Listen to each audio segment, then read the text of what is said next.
приехали на мегагорку. Вот едут товарищи или господа.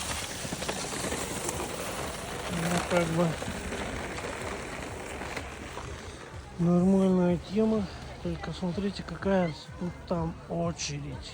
Там капец сегодня. Выходной день. Жопа полная.